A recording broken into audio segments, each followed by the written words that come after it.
ser, estar, eu sou feliz ou eu estou feliz? Eu estou bêbada ou eu sou bêbada? Eu encontrei-o ontem ou eu conheci-o ontem? Mariana ou Mariana? Olá! Pela minha experiência, os alunos de uma segunda língua tendem a passar pelos mesmos problemas e isso leva a um padrão no tipo de erros que encontro ao ensinar a língua. Por isso, neste vídeo falarei sobre 5 desses erros mais comuns. Espero que gostem e que vos seja útil. O primeiro erro mais comum que vejo as pessoas cometer é confundir o verbo ser com o estar. Isto acontece especialmente com pessoas cuja primeira língua não tem 2 tipos de verbo to be. Como já devem saber, em português temos estes 2 verbos, ser e estar, como tradução do verbo to be em inglês. No entanto, a diferença está no facto de que ser é usado quando estamos a falar de casos mais permanentes. Por exemplo, para falar sobre a nossa altura, tipo de corpo, nacionalidade, etc., ou seja, coisas que são mais improváveis de mudar nas nossas vidas, usamos o verbo ser. Ora pensem, se eu sou alta, é improvável que eu deixe de ser alta e por isso dizemos algo como eu sou alta usando o verbo ser. Por outro lado, se estamos a falar de estados que provavelmente sofrerão mudanças, usamos o verbo estar. Se eu quiser dizer algo sobre como me sinto agora, como está o clima hoje, ou outras coisas que provavelmente mudarão em pouco tempo, usarei o verbo estar. Se o dia estiver ensolarado, por exemplo, direi hoje está sol. Às vezes pode ser complicado compreender completamente estas diferenças. Há algumas coisas que parecem não fazer muito sentido nesta teoria de permanente versus temporário. Coisas como a nossa profissão ou estado civil que pedem o uso do verbo ser, por exemplo. Isto pode ser confuso, pois podemos argumentar que essas coisas provavelmente mudarão, especialmente na sociedade de hoje. No entanto, é preciso entender que o português não foi inventado na sociedade atual. Essa é a chave. Em épocas anteriores, se alguém fosse casado, permaneceria casado para sempre, a menos que fosse Henrique VIII na Inglaterra e tivesse o poder de mudar as leis da Igreja para se divorciar. Se estudássemos para ser professores, por exemplo, também seria altamente improvável que mudássemos de emprego novamente. Seríamos professores a vida toda. Para mim, essa pode ser uma das explicações para usarmos o verbo permanente nestes casos. Lembrem-se também que permanente não significa para sempre no uso destes verbos. Significa apenas por mais tempo do que algo temporário. Para evitarem cometer este erro novamente, basta lerem bastante sobre isto, sobre os casos especiais e assim por diante, e praticar o máximo que puderem. A prática traz a perfeição. Em português europeu, questionar coisas tão simples como How are you? Pode ser complicado. Porquê?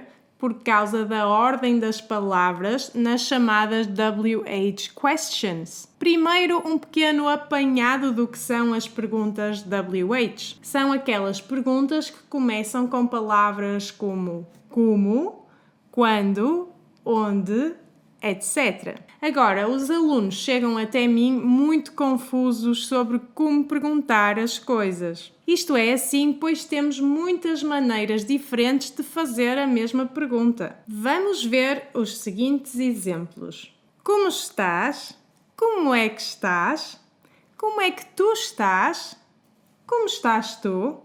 Todas as perguntas estão corretas. Como é isso possível? Podem vocês perguntar. Bem, em português podemos usar o pronome pessoal, eu, tu, ele, etc., ou escondê-lo. Portanto, podemos dizer como estás versus como estás tu, ou como é que está versus como é que você está. Então, se quisermos manter a ordem normal das palavras, sujeito, verbo, objeto, temos que usar a pequena partícula é que para que não tenhamos que fazer uma inversão, verbo, sujeito, objeto. Portanto, acabamos com frases como é que estás, ou como é que tu estás. No entanto, se optarmos por deixar o é que de fora, temos que mudar a ordem das palavras e temos que dizer como estás tu. Como podem ver nesta frase, temos primeiro o verbo estás e só depois o sujeito tu. Se decidirem deixar o sujeito oculto, podem usar a partícula é que ou não. É por isso que podem acabar com frases como estás ou outras como é que estás. Normalmente eu aconselho os meus alunos a tentarem usar é que o máximo que puderem, pois assim é menos provável que frases como tu estás, que está errado em português europeu, embora correto em português brasileiro, aconteçam. Espero que isto não seja muito confuso para entenderem. Se for, sempre podem deixar um comentário abaixo para obterem mais explicações. Também podem ir ver o meu artigo sobre as diferenças entre o português brasileiro e o português europeu. Nele também explico as diferenças de perguntas entre estas duas variações da língua. Vou deixar o link aqui em baixo, por isso depois vão lá ver.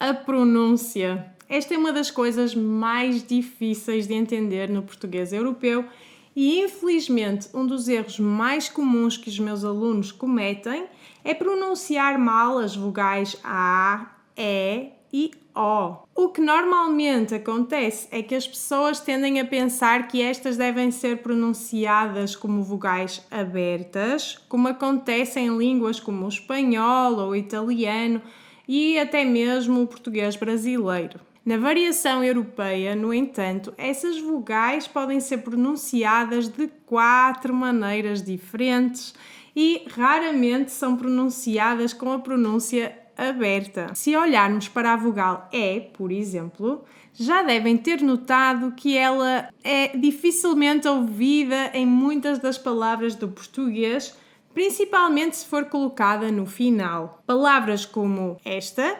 soarão como competente. O mesmo vale para A e O.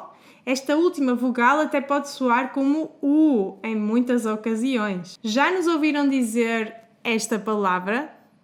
Não vos soa como obrigado? Não vou explicar todas as nuances destas vogais neste vídeo, mas peço que vão ler o meu artigo sobre pronúncia. Lá podem encontrar tudo sobre as sílabas tónicas e a pronúncia das palavras. Também vou deixar o link aqui em baixo. Se quiserem soar como um falante nativo e dominar a pronúncia do português europeu, também vos quero convidar para irem ver o meu European Portuguese Speech Course. O link também estará aqui em baixo na descrição. Se tiverem dificuldade para perceber as diferenças entre estes dois verbos, não estão sozinhos. Vou tentar explicá-los de uma forma simples para que acabem com as vossas dúvidas de uma vez por todas. Conhecer pode significar conhecer alguém pela primeira vez. I met him when I was at the park. Eu conheci-o quando estava no parque. Saber algo sobre aquilo que alguém está a falar. Oh yes, I know that restaurant. Ah, sim, eu conheço esse restaurante. Conhecer um lugar onde já estivemos antes. I know Japan. Eu conheço o Japão. Por outro lado, encontrar pode significar encontrar alguém que já conhecíamos antes. I met him yesterday at the park again. Eu encontrei-o outra vez ontem no parque, quando achamos alguma coisa. I found a coin on the floor. Eu encontrei uma moeda no chão. E basicamente é isto. Tentem seguir estas orientações simples e deverão encontrar o caminho certo. Da mesma forma, os alunos têm dificuldade em saber a diferença entre poder e conseguir. Então vamos lá tentar clarificar isto. Poder pode significar ter permissão para fazer alguma coisa. I can be out until 1. Eu posso sair até à 1. Ter a possibilidade. I can look after your dog. Eu posso cuidar do seu cão. Conseguir pode significar ter capacidade para fazer alguma coisa. I can jump very high. Eu consigo saltar muito alto. Tanto poder quanto conseguir às vezes são usados de forma intercambiável, mas em geral eles assumem os papéis que descrevi antes. Alguém propôs que poder é algo como can e conseguir é algo como to manage. Acho que pode ser uma boa maneira de pensar sobre estes verbos. Ora, vejam lá. Pode-me passar a água? Could you pass me the water? Consegue chegar-me à água? Do you manage to pass me the water? Eu posso perguntar isto se a água estiver num lugar alto, por exemplo, e eu não tiver a certeza se a pessoa é alta o suficiente para alcançá-la. O que acham? Faz mais sentido assim? Muito bem, chegamos ao fim deste vídeo. Gostaram? Estes são alguns dos erros mais comuns que vocês cometem? Há outros que gostariam de ver explicados? Digam-me nos comentários aqui em baixo. Por último, mas não menos importante, não deixem de ir ver o meu All-in-One Portuguese Course, onde falo sobre estes e muitos outros tópicos sobre português em grande detalhe. Com este curso podem chegar a um nível de português muito confortável, o que vos ajudará a comunicar de forma mais fácil e sem constrangimentos. Por agora é tudo. Beijinhos e até ao próximo vídeo!